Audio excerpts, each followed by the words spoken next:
Assalamualaikum warahmatullahi wabarakatuh. Rekan-rekan sekalian, kembali kita berjumpa di Jejak Semesta 65 Channel.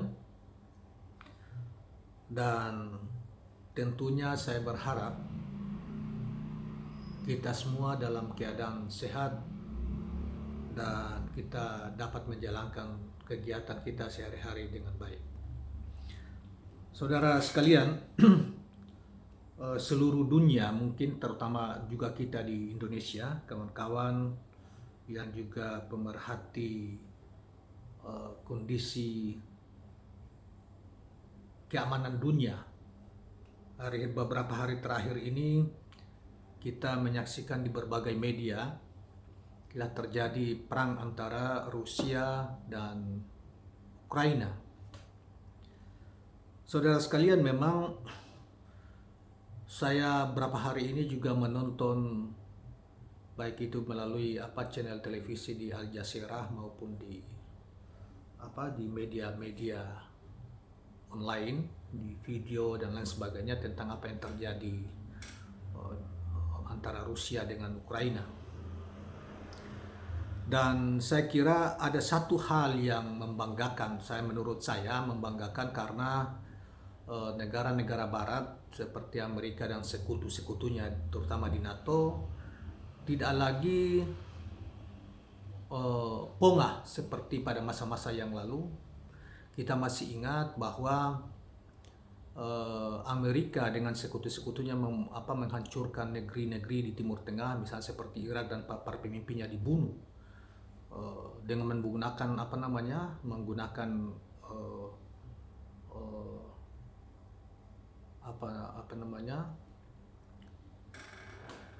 orang-orang setempat. Misalnya terjadi di Irak misalnya, walaupun mereka tidak membunuh secara langsung, tetapi perang mereka menjatuhkan dan menghancurkan negeri itu, dan kemudian Saddam Hussein juga kemudian digantung walaupun melalui proses peradilan setempat. Kemudian Muammar Gaddafi di Libya, juga mereka menggunakan dan mendukung, bahkan membiayai pergerakan di masyarakat di Libya untuk milisi-milisi yang ada di Libya maupun di Irak yang kemudian menjatuhkan pemimpinnya dan pemimpinnya kemudian dibunuh. Nah, inilah kejahatan di antara yang paling yang masih terngiang di dalam telinga kita, dalam pandangan kita, dalam pikiran kita, termasuk juga mereka mencoba juga mengobrak-abrik Suriah, walaupun itu tidak sampai sekarang pemimpinnya belum berhasil mereka taklukkan, karena juga di situ ada berdiri Rusia. Sedikit tidaknya ada intervensi Rusia dan beberapa negara seperti Turki yang mencoba untuk ikut membela. Nah, saudara sekalian, sehingga kepongahan yang dikuasai, yang dipamerkan oleh negeri-negeri barat yang di bawah pimpinan Amerika Serikat, kemudian NATO, negara-negara terhimpun di dalam Fakta Pertahanan Militer Eropa, terutama di Eropa Utara, negara-negara Fakta Pertahanan Eropa Utara, itu hari-hari ini seakan tidak berdaya melihat kekuatan militer Rusia ketika mereka mencoba untuk membela Ukraina. Saudara-saudara, kita memang kita tidak sependapat dengan soal perang, karena yang paling menderita adalah rakyat sipil tentunya, dan oleh bangsa kita itu di dalam sejarah kita mengetahui bahwa menderita bahkan ratusan, bahkan mungkin jutaan rakyat kita, bangsa kita, akibat penjajahan Belanda, yang juga mereka yang hari-hari ini mereka dari Eropa itu, bagian dari Barat itu, yang menjajah Indonesia, merampok negara kita, pemimpin-pemimpin kita dirampok, dibunuh dan lain sebagainya. Mereka juga menginvasi berbagai negara yang penduduk-penduduk, misalnya Australia, Amerika Utara dan lain sebagainya. Kemudian mereka membunuh penduduk-penduduk lokal dan menyingkirkan mereka semua sejarah itu tidak akan pernah terhapus. Di India ada Inggris, di Malaysia juga ada Inggris dan lain sebagainya. Hampir termasuk di negara-negara di Timur Tengah, saudara sekalian. Jadi saya kemudian melihat bahwa oh, apa yang terjadi waktu itu, Rusia mungkin belum banyak berperang besar karena ekonomi juga mereka baru, Uni Soviet baru runtuh. Kemudian kemudian jadi pada saat Rusia ketika ekonominya masih lemah, karena mereka baru mengalami keruntuhan yang dulunya Uni Soviet, yang negara-negara ini sebetulnya dulu bagian kayak Ukraina ini juga bagian dari Uni Soviet dulu. Nah, tetapi setelah runtuh beberapa negara, termasuk beberapa negara-negara yang penduduk Islam, penduduknya mayoritas Islam, kemudian bisa bikin walaupun masih di bawah semacam protektorat dari Rusia. Kemudian bangkitnya ekonomi Cina dan tentunya dengan teknologi persenjataan yang canggih di Cina membuat Amerika tidak dan negara-negara barat tidak juga semena-mena gitu ya hari-hari ini. Sekarang semacam test case yang dilakukan oleh Rusia, jadi ada hikmahnya ya, walaupun kita mungkin tidak sependapat dengan perang itu antara Rusia dan Ukraina ini, karena akan banyak sekali punya dampak terutama menyengsarakan rakyat Ukraina atau kedua belah pihak atau sekitarnya. Nah, tetapi ini apa yang dilakukan oleh Rusia dengan kekuatan teknologi persenjataan yang begitu sudah canggih membuat negara-negara barat atau Fakta Atlantik Utara ini tidak lagi semena-mena seperti mereka melakukan terhadap Irak, mereka melakukan terhadap memfitnah Irak dan lain sebagainya, kemudian membombardir Irak, membunuh para pemimpinnya di Libya juga seperti itu, kemudian tadi saya katakan di Syria, bahkan di Syria masih sampai sekarang. Dan mereka membabi buta membela Israel, walaupun Israel melakukan kejahatan yang luar biasa berpuluh tahun terhadap rakyat Palestina, mereka seakan-akan tutup mata dan hingga berlangsung hari ini.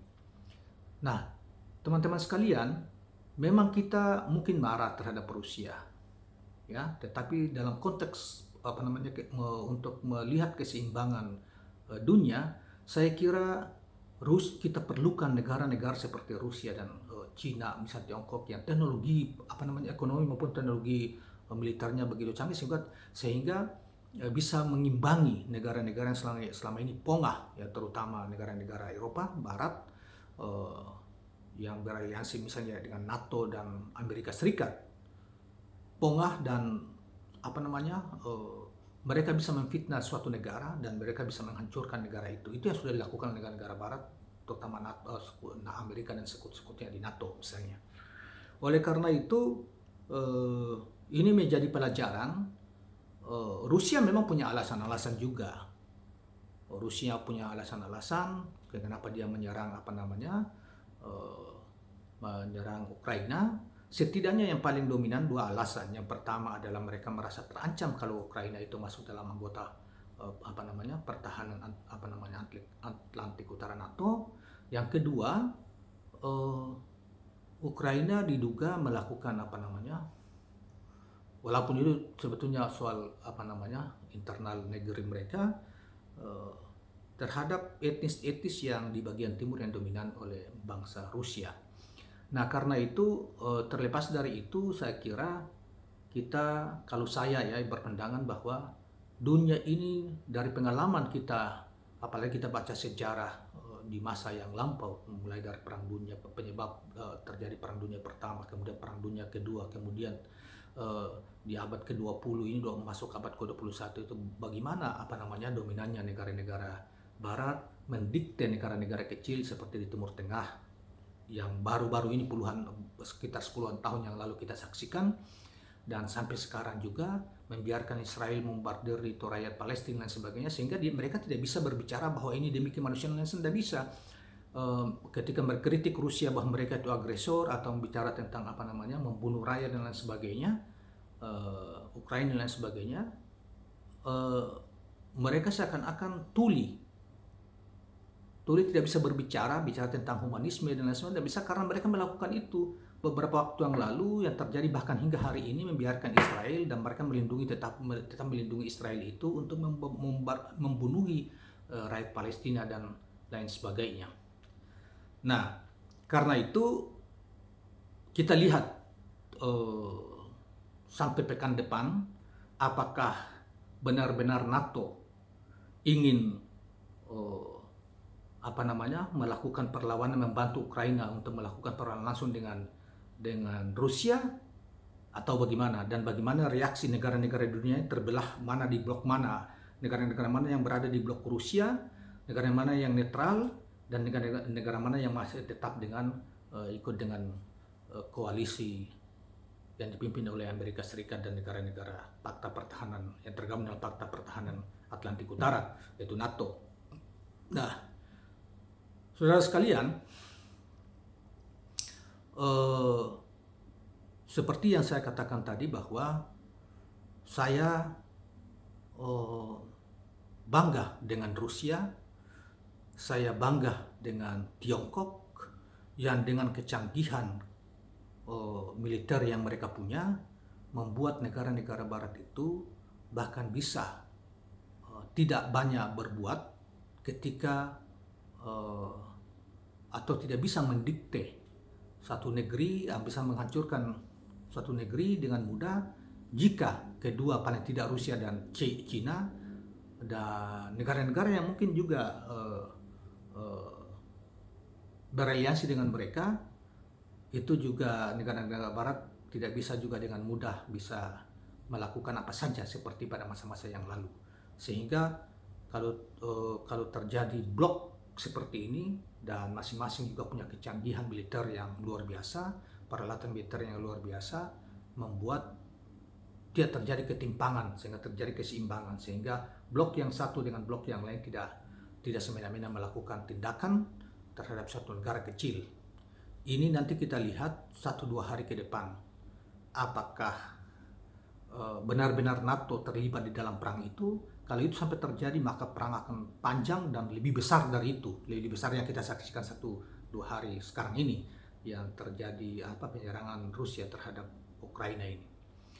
Nah, jadi ada hikmahnya yang kita lihat di situ, walaupun kita pedih melihat karena yang korban adalah rakyat sipil, dan masing-masing punya alasan. Rusia punya alasan menyerbu itu, tetapi hikmahnya yang saya katakan tadi. Dan betul yang dikatakan oleh Presiden Ukraina itu, bahwa dia dikompori, dijanjikan dan oleh negeri-negeri barat itu diajak, dikompori untuk melawan Rusia, dan ketika Rusia melakukan penyerangan, mereka menghilang, ketakutan, dan mereka coba untuk berlindung, menggalang kekuatan dunia untuk mengutuk itu. Padahal di masa yang lalu mereka adalah penjahat luar biasa yang mereka telah perlakukan itu ke beberapa negeri, terutama yang negeri yang saya sudah katakan tadi, Irak, terutama Timur Tengah ya, Irak, di Libya, di Syria, bahkan di Mesir mereka mendanai untuk melakukan kudeta karena dengan alasan bahwa pemimpin Mesir yang dipilih secara demokratis itu yang kemudian meninggal di dalam penjara itu dianggap sebagai seorang yang Ikhwanul Muslimin. Jadi ini kemunafikan dan kejahatan yang dilakukan oleh negara-negara Barat yang selama ini mereka perlakukan kepada negeri-negeri yang dianggap lemah. Walaupun mereka tadinya seperti Saddam itu adalah sekutu-sekutu mereka sebelumnya yang kemudian mereka hianati. Di Indonesia juga seperti itu.